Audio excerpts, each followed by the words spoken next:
자, 자유와 공존을 위하여라는 제목인데요. 이건 제가 단 제목은 아니고요. 이렇게 저는 웅장한 제목을 달지 않았고 세 가지 해악이라고 달았습니다.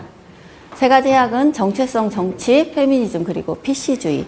말이 좀 센 것 같죠? 그런데 왜 이 세 가지를 제가 자유와 공존을 위협하는 개념들인가, 그걸 간단하게 좀 빨리 설명을 드릴게요. 정체성 정치는 페미니즘과 어떤 관계냐면, 페미니즘이 정체성 정치의 하위 분류입니다. 정체성 정치란 공유되는 집단의 정체성을 기반으로 해서 배타적인 정치 동맹을 추구하는 운동입니다. 예를 들어서 인종, 민족, 종교, 성별, 장애, 성적 지향, 문화, 이런 동일한 집단 정체성을 정치 동맹 집단으로 규정합니다.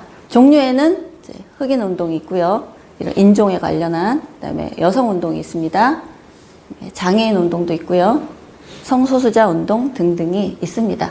우리나라에서는 뭐 인종이나 뭐 종교 문제가 아직 심각한 사회 문제는 아니지만, 다른 나라는 주로 정체성 정치하면 인종이나 종교 문제가 좀 심각합니다.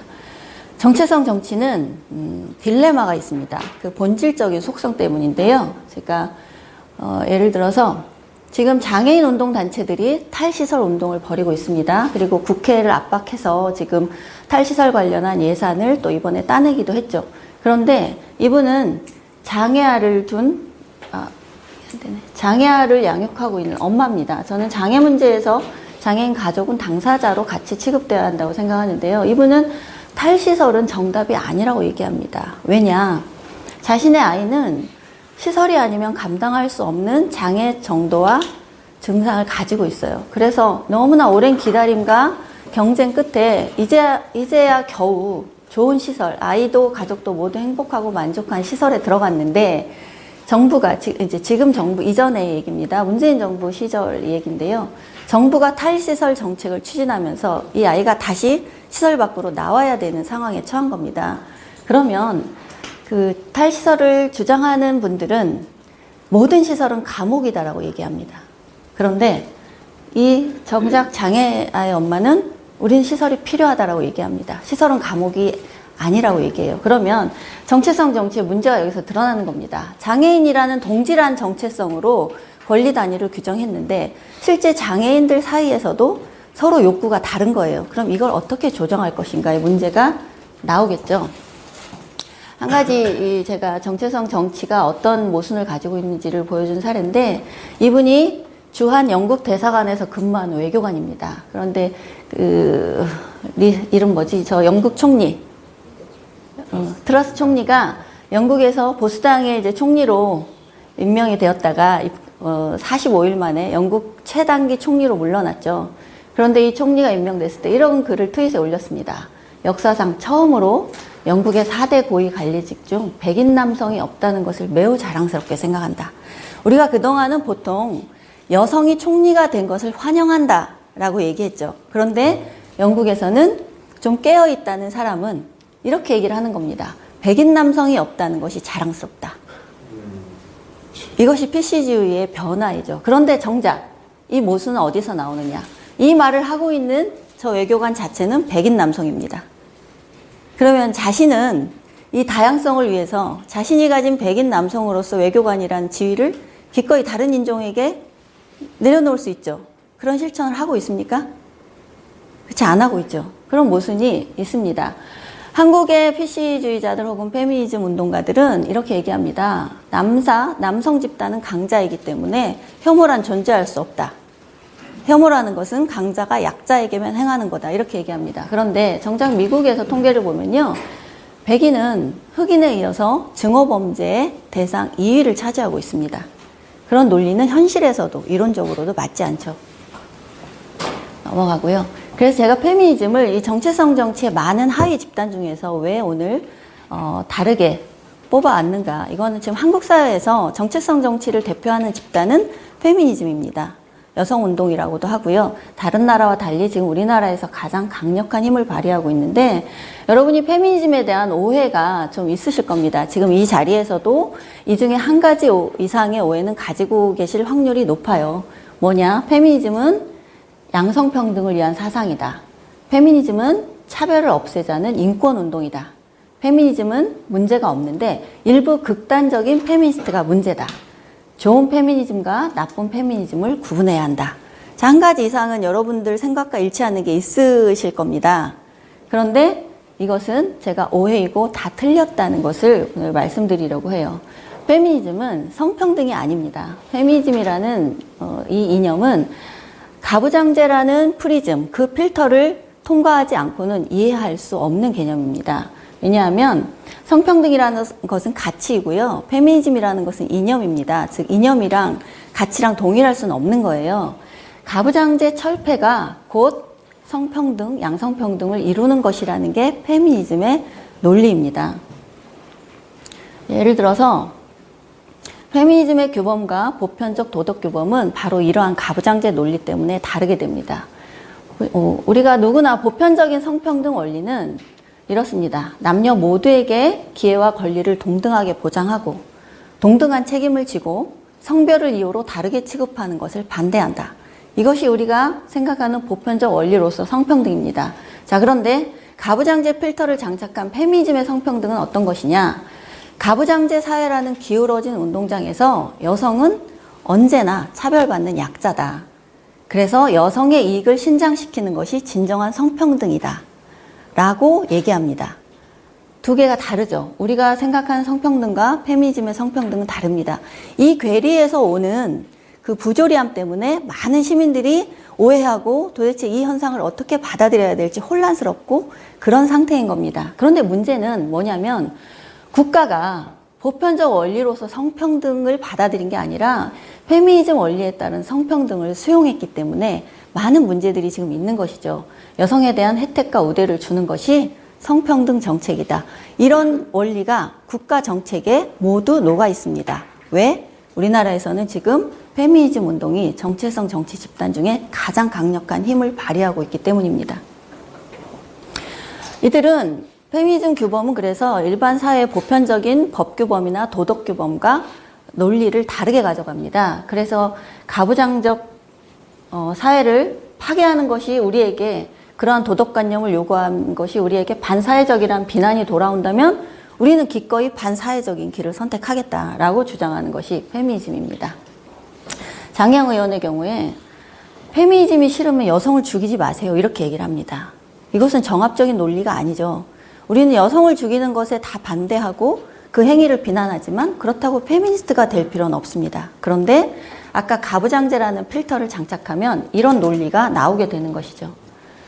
자, 할당제를 주장하고 또 페미니즘의 그 도덕규범으로 보면 이게 대선 기간에 탈모 공약이 나왔을 때 환호한 남성들을 보면서 정의당의 의원이 하는 얘기입니다. 월경으로 부담을 겪는데 탈모의 아픔이 엄청 세구나. 몰랐다, 미안하다 이렇게 조소를 날리죠. 탈모를 남성만 겪습니까? 저도 탈모를 겪거든요. 그러니까 페미니즘의 논리로 이 사회 현상을 보면 이런 이상한 결론이 나는 겁니다.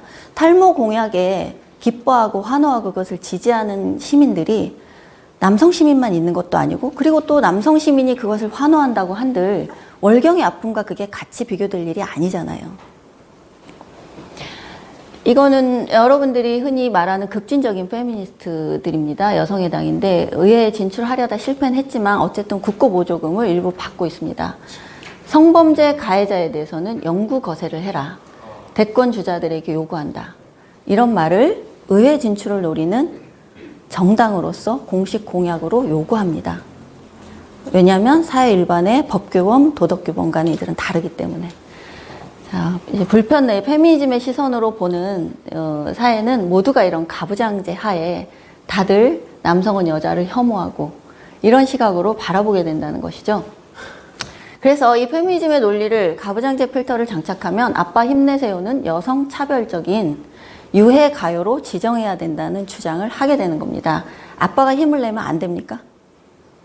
근데 이들 논리에 따르면 선녀와 나무꾼은 형법 245조 공연음란, 성폭력 처벌 등에 관한 특례법 12조 위반, 감금 이런 죄를 적용받아야 하는 나쁜 동화가 되는 것입니다.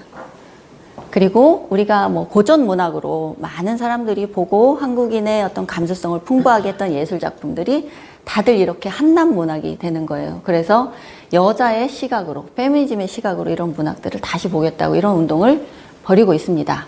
그래서 여가부가 어떤 짓을 하고 있느냐. 페미니즘의 논리를 가지고 꿈돌이와 꿈순이, 대전 엑스포의 마스코트였죠. 꿈돌이와 꿈순이라는 남자, 여자를 상징하는 마스코트가 성차별이라는 겁니다. 왜냐?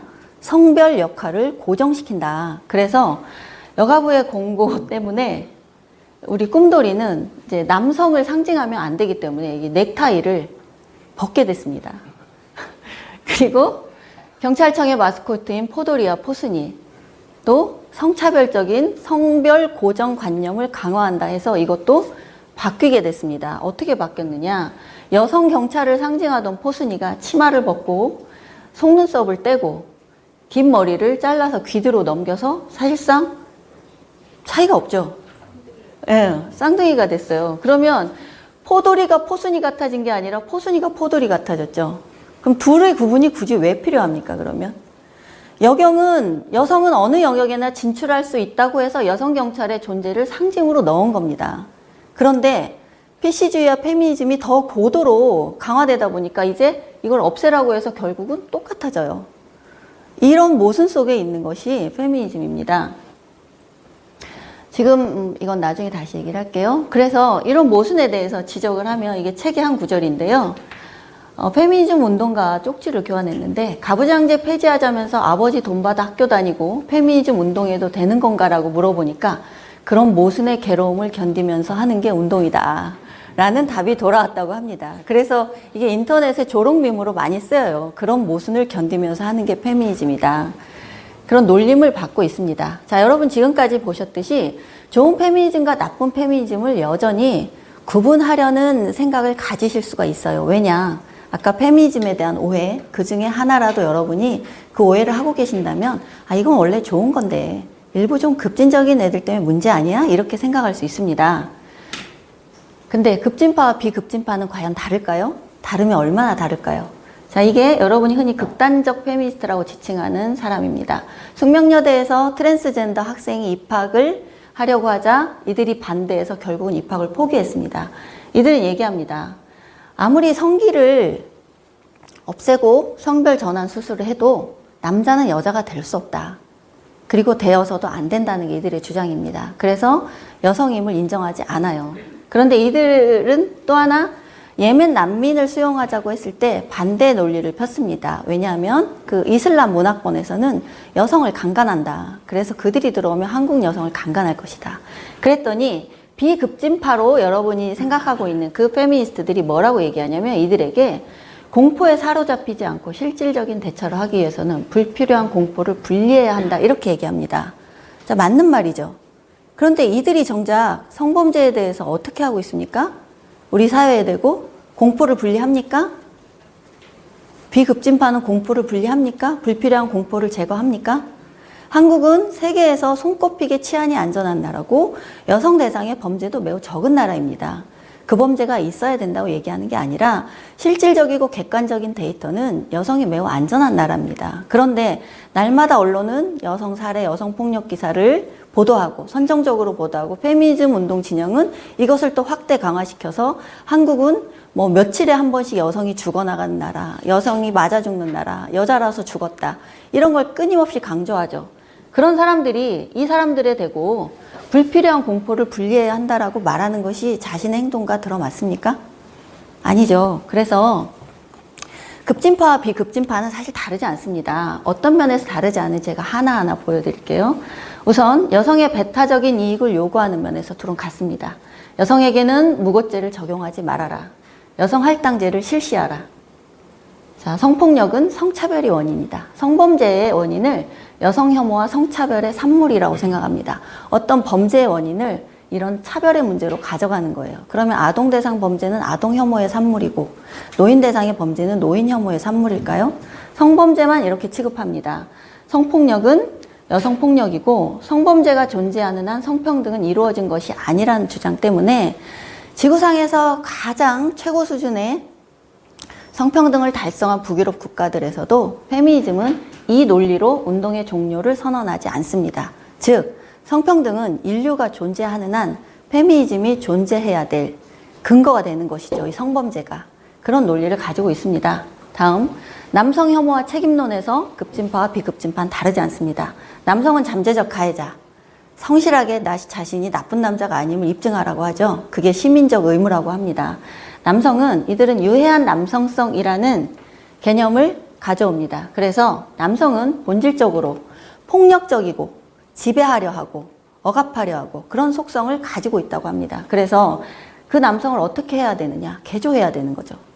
교정의 대상으로 바라봅니다. 그래서 남성 대상의 성인지 감수성 교육이 필요하다. 이런 얘기를 하고 있습니다. 자, 둘이 다르지 않은 이유. 권리의 단위를 여성 집단 전체로 규정합니다. 여성은 약자이며 피해자고 여성은 약자이기 때문에 언제나 우대와 배려를 받는 것이 당연하다. 이 주장에서도 급진파와 비급진파가 다르지 않습니다. 다음, 도덕규범과 법규범을 파괴합니다. 남성 혐오는 존재할 수 없다고 주장하면서 사회 일반의 상식으로는 허용되지 않는 행위들을 하죠. 한남충 미러링, 그런 욕뿐 아니라 남성 아동을 성추행하면서 그것을 미러링이라고 얘기를 합니다. 법은, 그리고 여성이 불리한 판결을 받으면 법은 남성 권력의 상징이고 한국의 사법 권력은 남성이 지배하고 있다. 그러므로 언제나 여성에게 불리하게 작동한다. 이렇게 주장을 하고요. 여성의 잘못이 드러나면 여성에게만 언제나 가혹한 도덕이 요구된다. 이렇게 얘기합니다. 핀란드의 여성 총리가 코로나 기간에 자기 친구들을 불러서 관저에서 파티하고 논 게 들통나자 페미니스트들이 어떤 운동을 벌였습니까? 그 잘못을 질타하는 게 아니라 왜 여성에게만 엄격하냐? 우리도 파티하고 놀겠다 하면서 같이 파티하고 노는 해시태그 운동을 벌였습니다. 전혀 논점이 다른 얘기죠. 그런데 이 둘, 급진파와 비급진파는 도덕교범과 법교범을 파괴합니다. 거기에서 동일하죠. 자, 온건파와 강경파 사이에 저는 사실 저들이 온건파라고 지칭될 이유는 없다고 생각합니다. 더 강경한 사람이 있고, 그러니까 강경파 대 더 강경한 파가 있는 것이지 온건파 대 강경파가 존재하는 게 아닙니다. 왜냐하면 페미니즘은 가부장제라는 필터를 장착하고 있기 때문이고요. 이들 사이에 약간의 헤게모니 투쟁이 있을 수 있어요. 저런 두 가지 사안에서 이견이 있을 수 있습니다. 그런데 본질적으로 이들은 같다. 그래서 좋은 페미니즘과 나쁜 페미니즘을 구분하려는 여러분의 노력은 사실상 무의미하다. 사안별로 더 마땅한 해결책, 더 합리적인 해결책을 찾는 것이 필요하지 거기에 페미니즘이란 논리를 들이대서 해결해야 된다고 하는 주장은 배격하는 것이 맞다. 이것이 결론입니다. 자, 오늘 마지막으로 PC주의 얘기를 좀 할 건데요. PC주의는 정체성 정치와 페미니즘의 방법론에 해당합니다. 정체성 정치에서는 정치적 올바름 혹은 정치적인 교정주의 혹은 강제적 교정주의라고 하는데요. 어떤 약자 집단에 대한 말의 표현이나 용어 사용에서 편견이나 차별이 포함되지 않도록 하자는 운동입니다. 근데 이것이 이제 방법론이었다면 지금은 이제 전략 전술의 개념에서 하나의 이념으로 PC주의가 지금은 자리를 잡아가고 있는 상황입니다. PC주의도 페미니즘과 마찬가지로 오해가 있습니다. 자, 인간에 대한 예의를 지키자는 운동 아니냐? 혹은 약자와 소수자에 대한 차별을 없애려는 좋은 의도다. 언제나 옳은 정답이 있고 우린 찾아야 된다. 그 다음에 이거는 강요가 아니라 계몽할 뿐이다.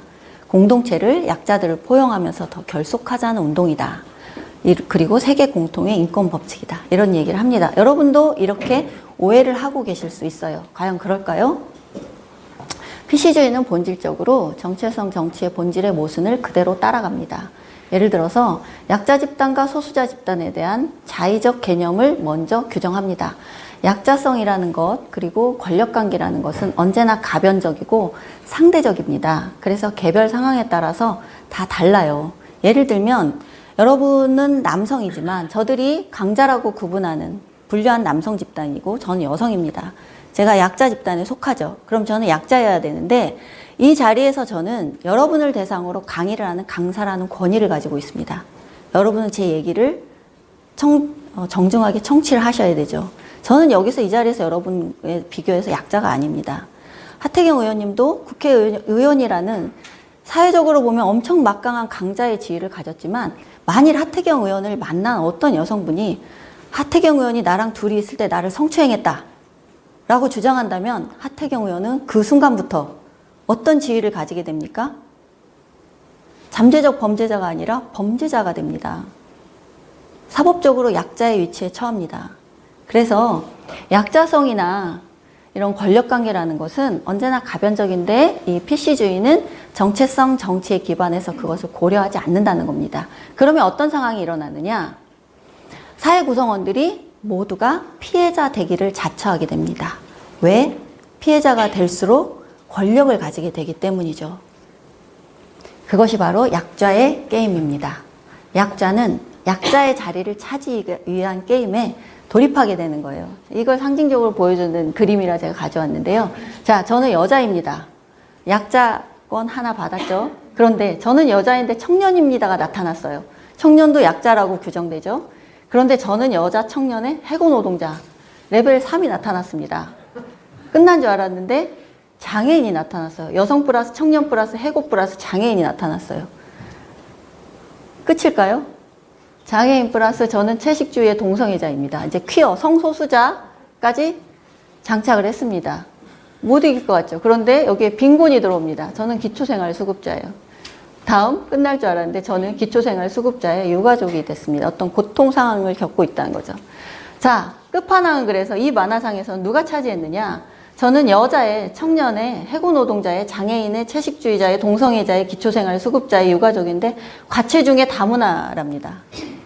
이게 우리 약자 사이클의 끝판왕인데 이 사람이 이 모든 레벨 그 7명을 다 이기죠. 이렇게 사회 구성원들이 이건 이렇게 풍자한 만화인데 실제로 이렇다는 겁니다. 그런데 여기 여러분 보시면 이 자리에 남성은 아예 입구 컷입니다.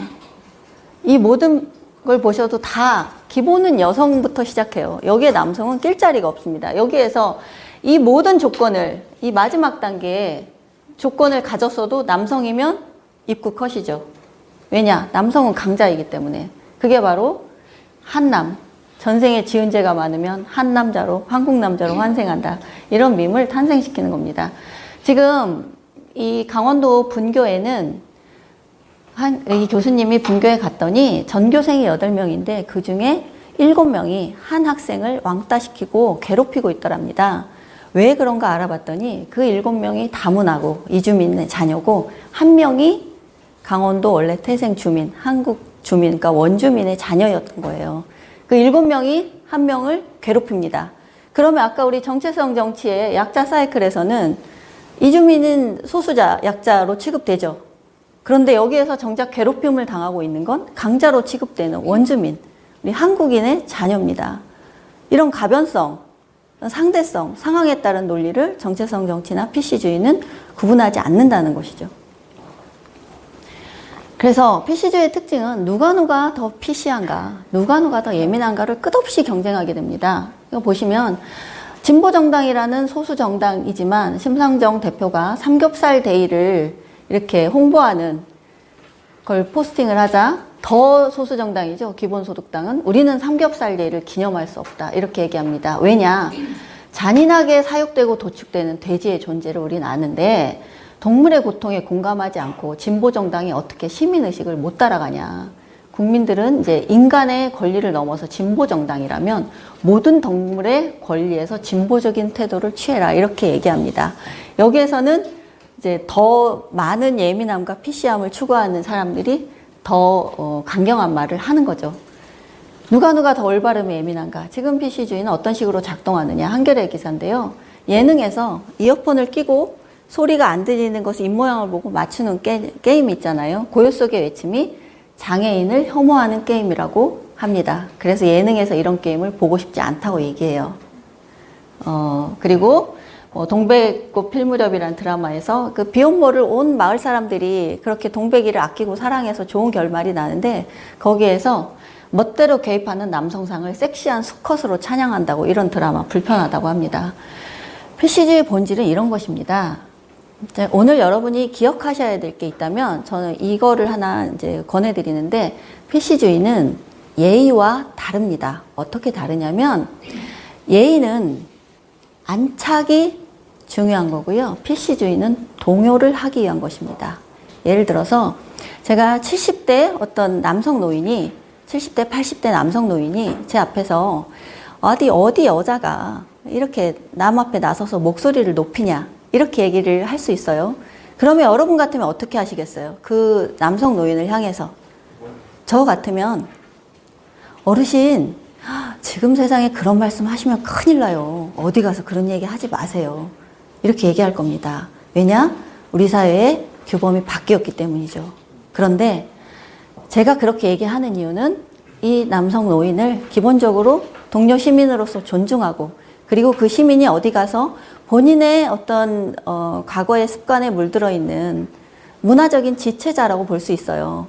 의도하지 않은 걸로 타인에게 악의로 보일까봐 그것을 제가 말씀을 해드리면서 안착시키기 위한 거예요. 지금 그 규범은 이제 바뀌었어요. 그래서 이 노인을 향해서도 그 안착된 규범을 다시 전수하기 위한 것입니다. 그런데 PC주의자는 어떻게 얘기할까요? 지금 여성 혐오하고 계신 겁니다. 이렇게 얘기를 한다는 겁니다. 그것은 동요의 목적이 있습니다. PC주의는 절대 존중에 기반해서 그런 표현을 통해서 새로운 규범을 만들어서 안착시키고 계승시키기 위한 것이 아니라 동요를 통해서, 항구적인 동요와 일상적인 동요를 통해서 정치 권력을 획득하는 것이 목표이기 때문에 그런 정치적인 언어를 쓰는 겁니다. 그게 예의와 PC의 큰 차이입니다. 그래서 이렇게 종차별 언어, 종평등을 위한 새로운 언어, 이런 것들을 계속 개발해냅니다. 물고기는 사람 중심의 언어고, 고기라는 것은 식용을 상징해서 물살이라고 해야 된다고 합니다. 그 다음에 개 좋다, 개웃기다는 깨 좋다, 깨웃기다로 바꾸고, 암컷, 수컷은 여성, 남성으로 바꿔야 된다고, 이런 주장들을 경향신문의 기사로 나온 거예요. 이것은 안착을 위한 것이 아니죠. 전수와 안착, 계승을 위한 것이 아니라 그저 동요를 일으키기 위한 겁니다. 그동안 너네들은 정치적으로 올바르지 않은 언어 습관에 빠져 있고, 그것이 동료 시민과 다른 모든 다른 종들의 권리를 침해하고 있어. 이렇게 얘기함으로써 그 사람은 그러한 발언을 하는 권력을 갖게 되는 겁니다. 이걸 혹여 정부나 어떤 기관에서 받아들여졌어. 그러면 그만큼의 권력을 획득하는 거죠. 자, PC주의 본질은 그래서 단지 표현을 조심하자는 것이 아니라 통제를 통해서 지배와 정치 권력 획득이 목적입니다. 어떤 권력측이 생기느냐, 혐오 표현이 무엇이 혐오인가를 규정하고 심의하고 심판하는 새로운 권력층이 양산되는 겁니다. 이들은 주로 신좌파 진보 진영에 있습니다. PC주의 운동은. 자, 이준석 대표가 그동안 정치권에서 그동안 한 번도 없었던 이 PC주의 문제를 공개적으로 들고 나와서 공론장에 올렸습니다. 저는 유일한 사례라고 보는데요. PC주의라고 하지 않고 소수자 정치라고 얘기했습니다. 정체성 정치와 PC주의를 같이 표현한 말입니다. 큰 위험성은 성역을 만들고 단 하나의 이의도 제기하지 못하게 틀어막는다. 우리가 장애인에 대해서, 페미니스트에 대해서, 성소수자에 대해서 그들이 도덕규범, 보편적인 도덕규범과 맞지 않는 얘기를 할 때 우리는 비판할 수 있고, 행위에 대해서 비판할 수 있는데, 이들에 대한 비판은 무조건 혐오자, 약자 혐오로 몰고 가는 것이 PC주의죠. 그런 것에 용감하게 문제 제기를 했는데, 아쉽게도 그 뒤를 잇는 정치인이 없다. 천 위원장님, 하태경 의원님, 우리 백지원 대변인님. 자, 그런 면에서 제가 늘 아쉽습니다. 자, 약자와 소수자라는 권리의 단위는 아까 마찬가지로 정체성 집단처럼 이 PC주의는 그 집단을 권리의 단위로 규정합니다. 이것은 근대 국가의 원리를 정면으로 위반하는 것이죠. 오히려 그런 차이를 없애자는 게, 오롯이 권리를 가진 단위를 개인으로 상정함으로 해서 근대 국가는 성립할 수 있었습니다. 근대는 개인의 발견과 동일한 말입니다. 그런데 기껏 우리가 근대 민주주의 법치 국가를 이만큼 이뤄놨더니 이들은 차이를 없애자면서 오히려 집단 간의 차이를 강조하고 오히려 더더욱 분리시켜서 공동체의 화합을 지금 위협하고 있는 것입니다.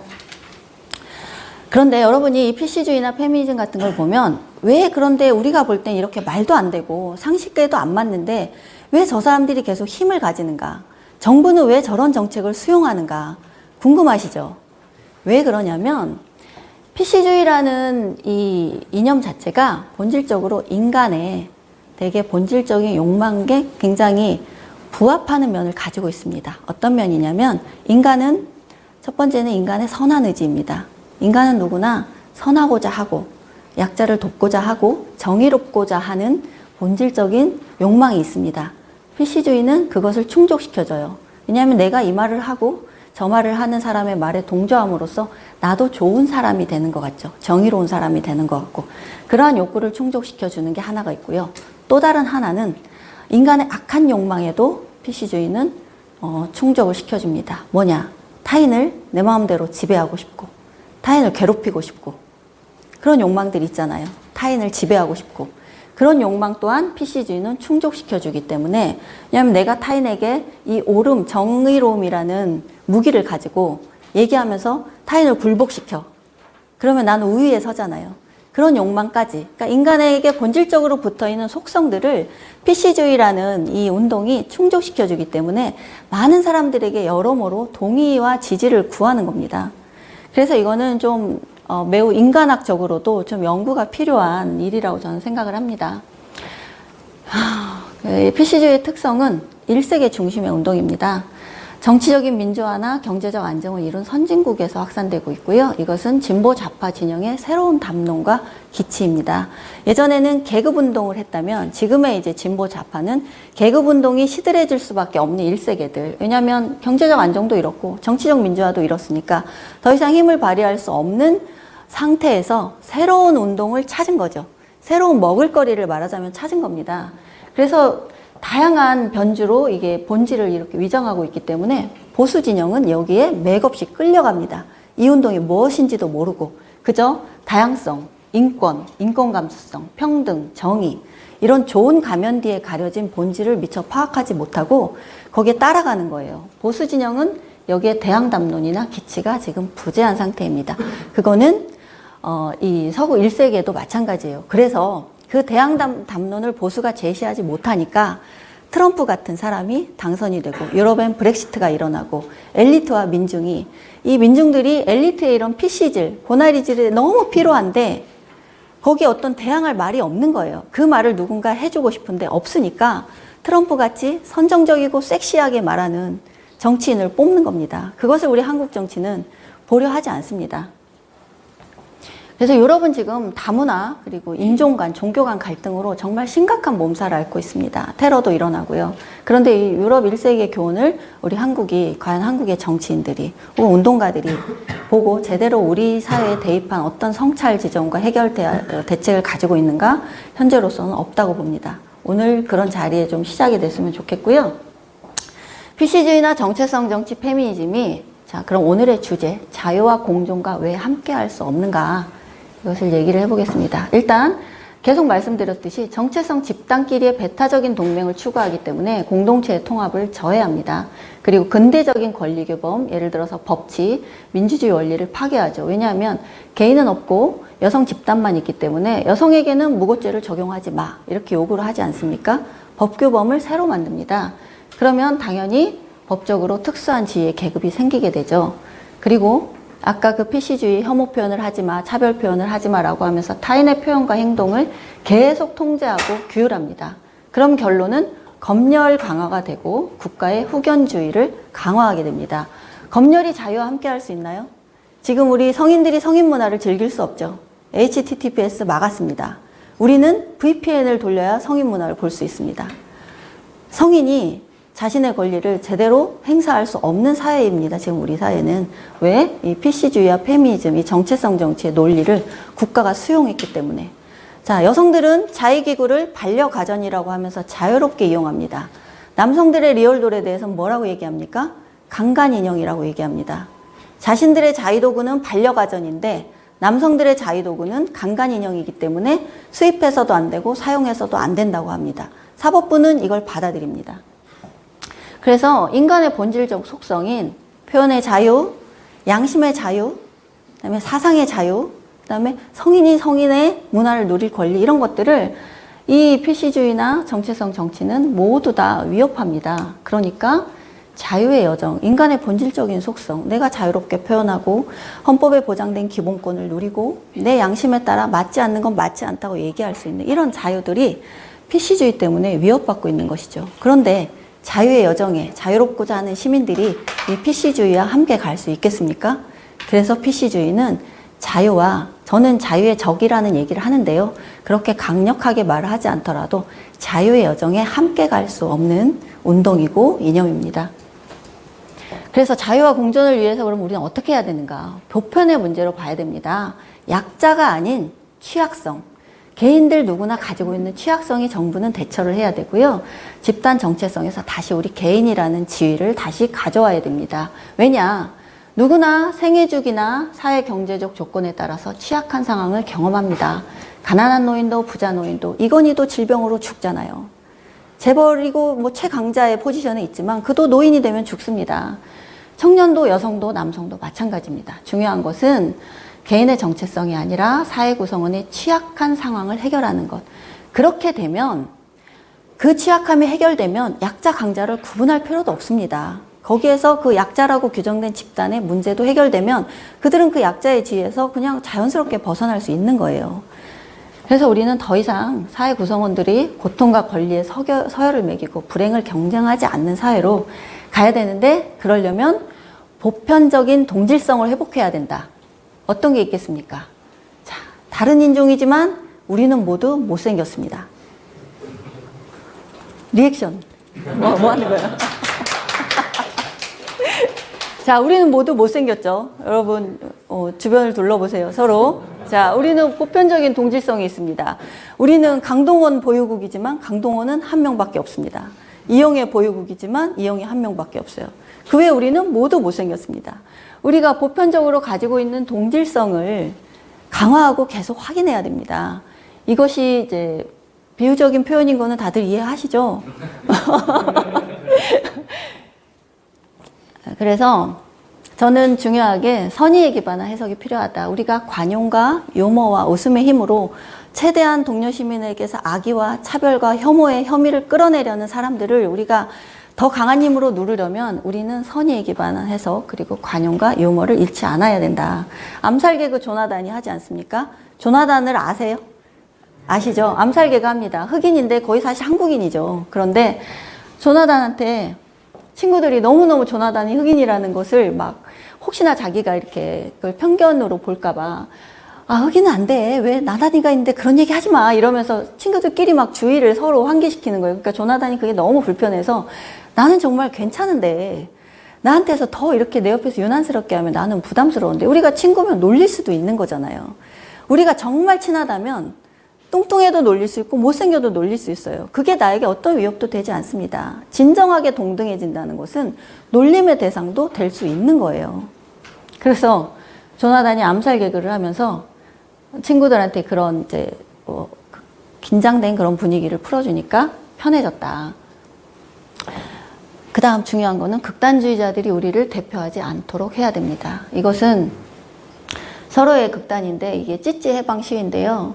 아마 페이스북이 여성이 이렇게 가슴 노출한 시위를 그 선정적인 사진으로 블러 처리를 했다고 해서 항의하는 시위를 제가 가진 걸로 알아요. 그래서 지금 모자이크 처리를 했지만 지금 이제 그리고 탈부라 뭐 이런 운동도 하고 그럽니다. 그런데 저는 우리 사회가 누가 여성의 가슴을 그렇게 탄압하는가 잘 모르겠습니다. 자, 그다음에 비슷하죠? 극단주의자들이 우리를 대표하지 않도록 하는 것이 중요합니다. 자, 지금 바로 할 수 있는 거 여기서부터는 앞에 2부 세 분이 중요하게 들으셔야 됩니다. 자, 금방 이제 끝납니다. 정체성 정치와 PC주의를 받아들인 정부가 이런 것을 수용했을 때 벌어질 수 있는 나쁜 사례입니다. 공무원 양성평등 채용 목표제라는 게 있는데요. 이게 주로 여성을 위한 할당제는 없다. 그리고 성할당제 혜택은 남성이 보고 있다. 이렇게 얘기할 때마다 근거로 등장하는 제도입니다. 자, 진중권. 할당제 없이 시험으로 뽑으면 남자들이 합격 못해서 이득 보는 건 남자들이다. 한겨레는 폐지할 할당제가 없다. 실제 수혜자는 남성이다. 장경태 의원 오해를 받고 억울하다. 박성민 의원 할당제의 실제 수혜자는 남성이다. 등등 이렇게 얘기할 때마다 등장하는 제도인데요. 뭐냐면 한쪽 성별이 다른 성별의 30%에 못 미치면 추가 합격자를 선발해서 성비를 맞추는 겁니다. 그래서 해마다 하위직에서는 남성들이, 고위직에 갈수록 여성들이 더 많이 추가 합격자로 지금 계속 분포되고 있습니다.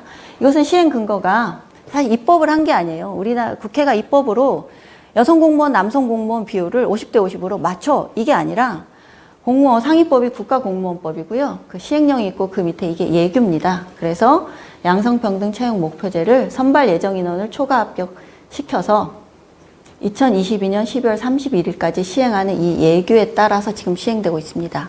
5년마다 정부가 바뀔 때마다 이 예규를 계속 연장 개정을 해서 지금 현재 2017년에 개정된 게 올해 끝나게 됩니다. 자, 이 제도 어떻게 하면 됩니까?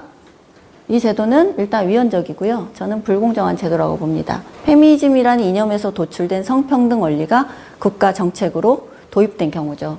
국가는 기회의 평등과 절차적 정당성을 보장하는 역할에 머물러야 됩니다. 이것을 결과의 평등으로 강제 보정하는 행위는 우리 헌법 원리와도 맞지 않고요. 또 한 가지, 행정력과 예산을 낭비합니다. 해마다 필요 인원 이상의 추가 합격자를 수백 명씩 양산해서 예산을 낭비하고 행정력을 낭비하는 것은 효율을 추구하는 정부로서도 맞지 않죠. 지금 윤석열 정부가 공무원 숫자를 줄이겠다고 하는데 저는 이 제도 없애는 거 간단해요. 왜냐하면 법을 바꿀 필요도 없어요. 일몰조항입니다. 그냥 놔두면 손대지 않으면 사라져요. 올해 말로 끝납니다. 그러면 내년부터는 시행할 근거가 없습니다. 의원님, 자, 부탁드리고요. 자, 또 한 가지, 대검찰청과 법무부에서 무고죄 수사유예 지침을 폐기하도록 하면 됩니다. 이것 또한 여성들이 무고죄 고소의 두려움 없이 성범죄 피해를 주장할 수 있어야 된다고 끈질기고 집요하게 요구해서 이게 받아들여진 태도입니다. 지난 정부에서. 하태경 의원님이 이 법무부에 대검찰청에 이 매뉴얼을 좀 제출해라라고 요구했는데 그거는 수사 기밀이기 때문에 공개할 수 없다는 이유로 아마 못 보신 걸로 알아요. 지침을 도대체 어떻게 써놨는지, 어떻게 적용되고 있는지. 이거 그런데 사실 없던 매뉴얼이에요. 성범죄, 그러니까 무고죄라는 것은 다른 형사범죄에도 적용되는 건데 오직 성범죄에만 여성이 무고죄를 고소당하지 않도록 수사하지 말라는 겁니다. 이런 것이 법규범을 파괴하죠. 이것이 버젓이 지금 우리 정부가 받아들이고 있는 겁니다. 이것도 당연히 없어져야 되겠죠. 공정과 상식, 법치를 주장하는 정권이라면 이 제도를 계속 시행하는 것은 정부의 정체성을 스스로 위반하는 겁니다. 제가 한 가지 그 HTTPS도 말씀을 당장 없앨 수 있는데 안 하고 있는 거 그것도 하나 말씀드리고요. 저는 한 가지 여기서 제안을 하고 싶습니다. 국가 중립 의무를 위반한 것을 신고할 수 있는 신고센터를 뭐 요즘 것들 연구소도 좋고요. 국민의힘도 좋고요. 어디든 특정 성별이나 이념만을 추종하는 사업은 국가의 중립 의무에 위반됩니다. 그것을 신고센터를 개설하면 여성도 이거는 성차별 사업이다라고 얼마든지 신고할 수 있습니다. 남성도 할 수 있고 이것을 차별이거나 다른 성이 이롭게 한다 이 원리가 아니라 제가 말씀드린 대로 국가의 중립 의무가 위반되고 있다. 이런 사례들을 신고하게 해서 그 신고센터에 들어오면 중립 의무 위반을 판단하고 위반한 사업으로 결론이 나면 폐지하거나 혹은 공정하게 변경하는 등의 조치를 할 수 있습니다. 이걸 하면 정말 많은 예산과 낭비를 줄일 수 있습니다. 그러면 그 예산을 복지로 돌리는 거죠. 청년들이 신고를 많이 해서 이 예산 낭비를 없애면 그 예산을 청년들의 복지를 위해서 쓸 수 있습니다. 그리고 이것은 어떤 뭐 서로 진영 간의 대립이 아니라 사실적인 근거에 따른 국가의 조치이므로 저항할 명분도 없겠죠. 예를 들면 이런 것들입니다. 자, 인서울 약대 55%가 여대에 배정되어 있죠. 이거 왜 시정하지 않습니까? 헌법재판소도 이게 위헌이 아니라고 아마 판결했을 겁니다. 우리의 법규범과 법상식에 위반되는 일들이 많이 벌어지고 있죠. 자, 그 다음. 자, 페미니스트 국회를 말하다. 여가부가 후원합니다. 페미니스트 국회가 왜 필요합니까? 페미니스트는 페미니즘이라는 이념을 추구하는 집단의 구성원들입니다. 그런데 우리 국회가 왜 정치 평가를 하면서 페미니스트 국회를 말하는데 할 수 있죠, 자신들은. 그런데 여기를 여가부가 왜 후원을 합니까? 이건 중립 의무를 위반하는 겁니다. 자, 그 다음 페미니즘 사상으로 접근하는 인문학, 시민대상 인문학을 합니다. 이것은 아마 전주시일 거예요. 전주시 이런 공공기관들이 시의 예산, 국민들의 세금으로 페미니즘 사상을 학습합니다. 이것만 있을까요? 자, 서울시 여성가족재단은 코로나 시기에 모두가 힘든데 여성과 가족을 위한, 가족은 붙인 거예요. 원래 서울시 여성재단이었습니다. 그래서 명분은 가족이 붙어 있지만 여성을 위한 어떤 정책을 마련해라. 이런 것을 또 합니다. 자, 행복한 여성 시리즈계 마포에서 하고 있는 건데요. 마포구에 여성발전센터에서 하고 있습니다. 그런데 이게 뭐냐면요. 마포구 여성 취업 창업 특강입니다. 그런데 뭐냐? 기후위기와 여성, 기후위기와 환경, 기후위기와 여성의 일, 기후위기와 여성행동, 이런 강의를 하고 있습니다. 기후위기와 여성 취업 창업이 어떤 관련이 있을까요? 이 강사들은 다 또 페미니스트들입니다. 자, 이런 식으로 뭐 한두 개가 아니죠. 페미니즘 예술제를 전주시가 성평등 전주에서 전주시가 후원합니다. 자, 미디어와 성평등 이런 것도 전주시가 후원을 하고요. 이런 식의 사업이 너무너무 많습니다. 자, 여러분 이게 국가정책연구원입니다. 국무총리 산하 기관들인데요. 쭉 보시면 한 30개 정도의 연구기관들이 있습니다. 이 중에 틀린 그림 찾기를 하면 하나가 나옵니다. 뭐냐? 틀린 그림이 하나 있어요. 보시면. 자, 보세요. 하트경 의원님 아마 맞추실 수 있을 거예요. 자, 교통, 인문사회, 정보통신, 노동, 농촌경제, 교육, 형사, 행정, 해양, 건축. 틀린 그림 뭘까요? 아시겠죠? 여성정책연구원이 있습니다. 자, 왜일까요? 틀리죠? 다 국민 모두에게 해당되는 어떤 기능적인 의제들을 연구하는 기관입니다. 그러니까 국가가 세금을 들여서 국책연구기관으로 설립한 거죠. 그런데 여기에 여성정책연구원이라는 오직 여성이라는 성별 집단만을 위한 정책을 국가가 하고 있는 겁니다. 여성정책연구원이 그래서 뭘 하고 있느냐? 성평등 사회 구현을 위해서 성평등 정책을 수립한대요. 자, 여기서 성평등은 아까 우리가 공부한 대로 페미니즘 원리의 성평등이겠죠? 보시면 나옵니다. 자, 남성, 여성, 양성평등이 아니라 여성과 관련된 재반 문제에 대한 전문적인 조사 연구, 여성 발전을 위한 정책 연구, 여성 능력 향상 및 사회 참여를 위한 프로그램, 여성에 관한 국제협력, 여성정보 자료 개발. 오직 여성을 위한 기구입니다. 왜 우리 국가기관이 이렇게 중립 의무를 위반하고 특정 성별 집단만을 위한 정책을 생산하는 것을 업으로 하는 그런 기관을 운영해야 됩니까? 심지어 양성평등 정책연구원도 아니에요. 우리가 이 정도로 그 이념에 국가가 깊숙이 빠져 있다는 겁니다.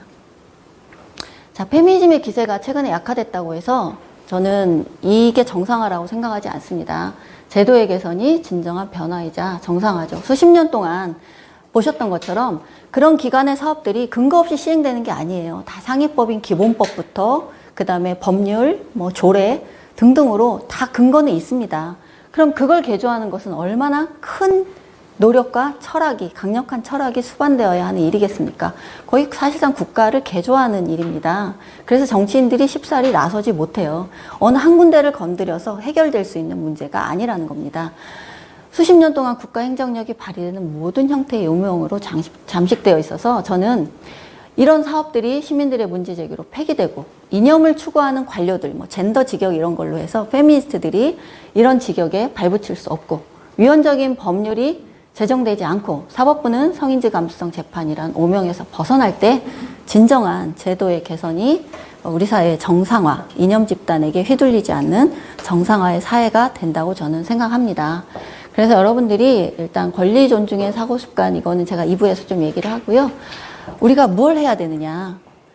페미니스트들이나 정체성 정치, PC주의에서 주장하는 그런 주장들이 왜 맞지 않는지를 여러분들이 좀 논리적으로 권리는 약자 집단이기 때문에 부여되는 것이 아니라 권리 논증으로서 입증될 때 보장받을 수 있는 것이다. 이런 사고 습관을 갖는 게 필요하고요. 중요하게는 오늘 이 자리에 모이신 분들부터 우리가 아까 제가 얘기했던 여러 가지 우리의 힘, 우리는 관용과 존중과 웃음과 권리 논증의 사고, 이런 힘으로 우리가 모두 어셈블이 안 나오지? 이거 왜 안 뜹니까? 어셈블이 막 돌아야 되는데. 예, 안 뜨는데요. 우리가 어벤져스들은 아니지만 시민의 힘으로 이런 비상식적인 사회를 조금 바꿔보는데 오늘 작은 생각의 계기가 되었으면 하는 마음으로 강의를 준비했고요. 40분 됐죠? 순삭이었죠, 여러분? 네, 이상으로 마치겠습니다.